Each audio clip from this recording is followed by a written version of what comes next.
In the wake of India-China standoff in Ladakh, in the wake of China's constant and continuous militarization of South China Sea, Indian Navy is spreading its wings, literally as well as figuratively. But there may be consequences. The China factor is to be reckoned with.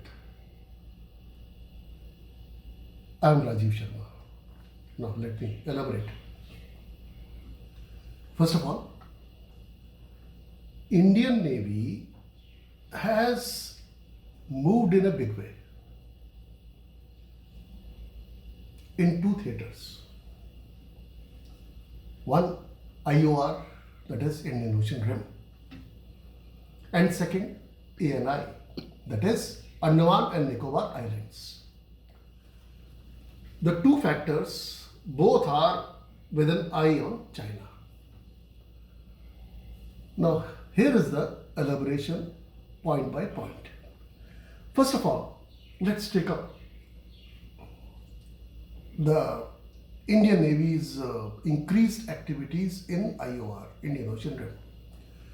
Well, Indian Navy for the past 2 months,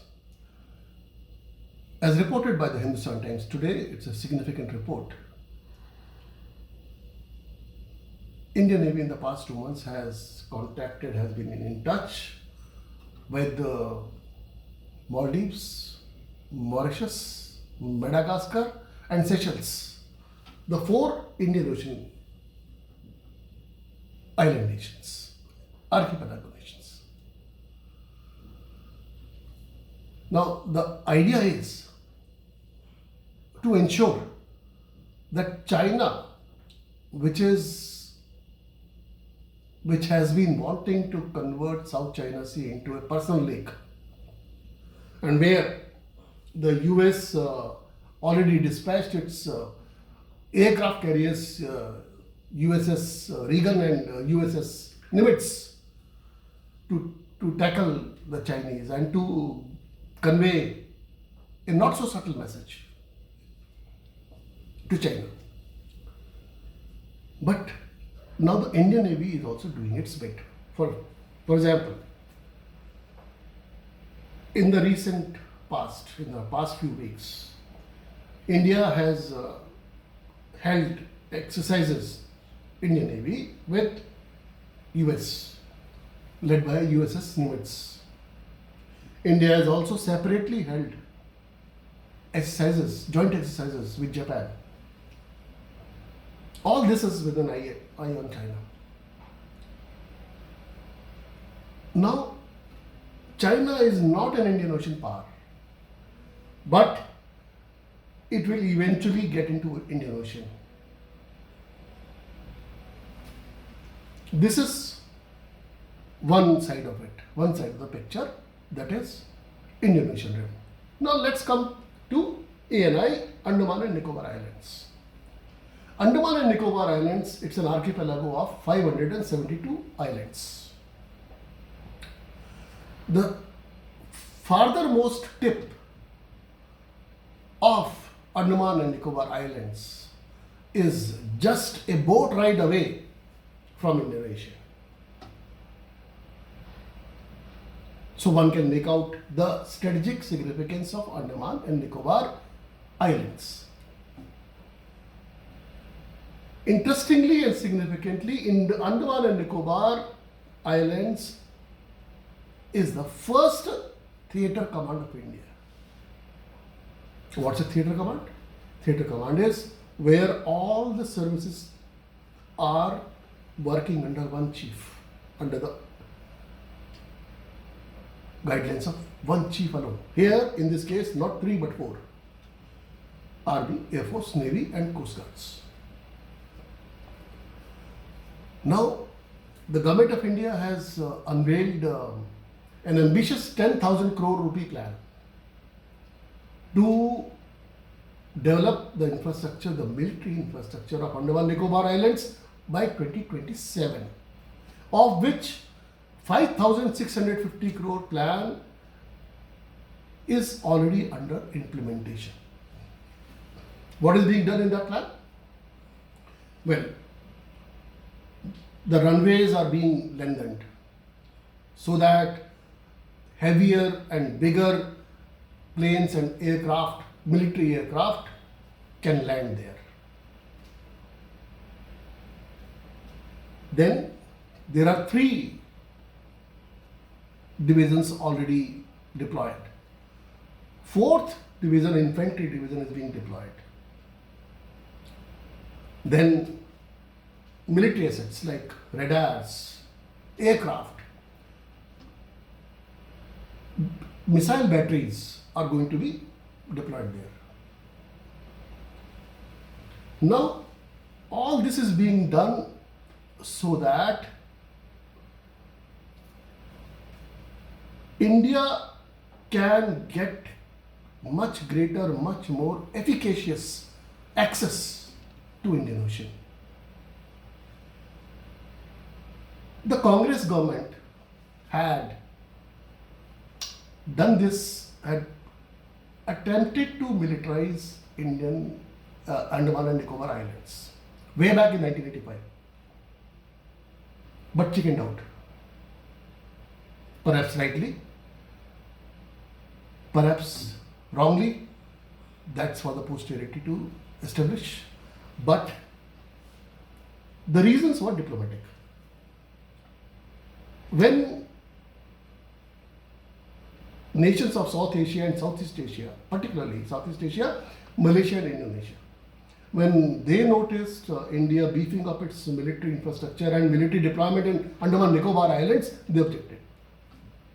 And they thought that India will be playing the big brother and that will eat into their sovereignty and their movements.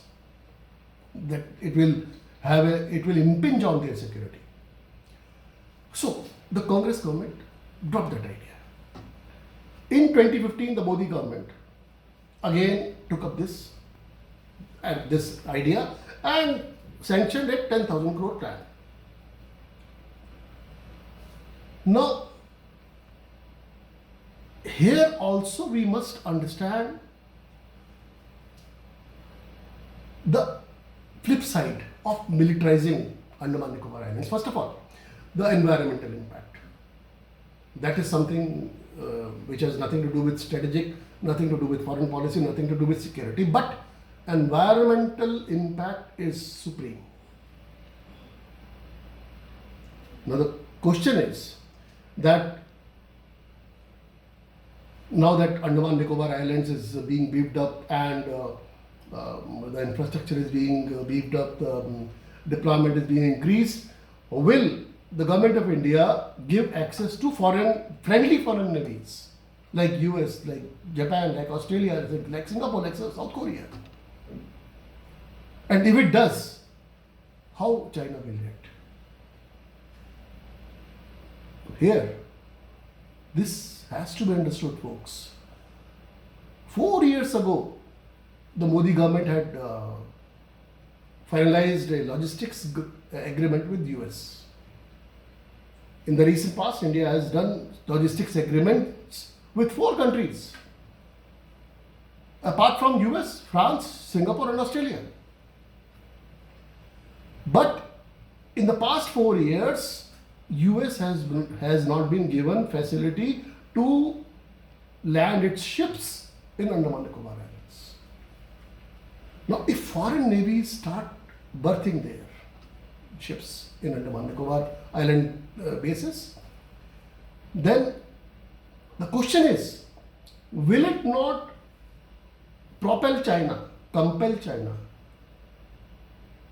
to militarize its bases in the BRI countries, Belt and Road Initiative countries, partner countries? Currently, China is maintaining 3 such ports: Kirakpu in Myanmar, Chittagong in Bangladesh, and Hambantota in Sri Lanka. Now, I understand that it will be quite a lot, it will take quite a lot for Sri Lankan and Myanmar and Bangladeshi governments to allow China to have a military base in their territories. But if it will pave the way for China to play tit for tat. Secondly,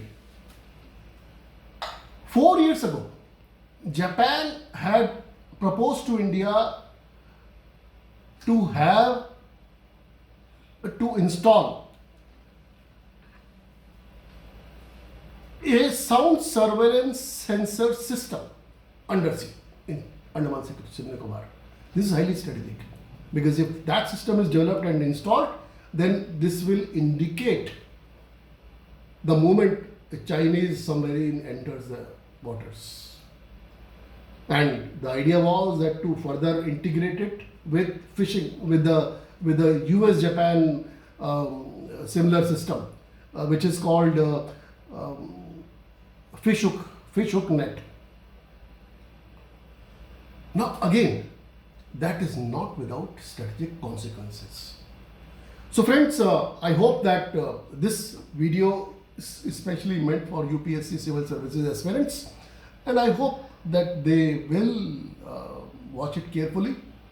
And again, I repeat that if there are any specific requests on any specific topics, you are free to leave a comment on my channel Rajiv Kishkinda at YouTube and subscribe to it also. Thank you very much.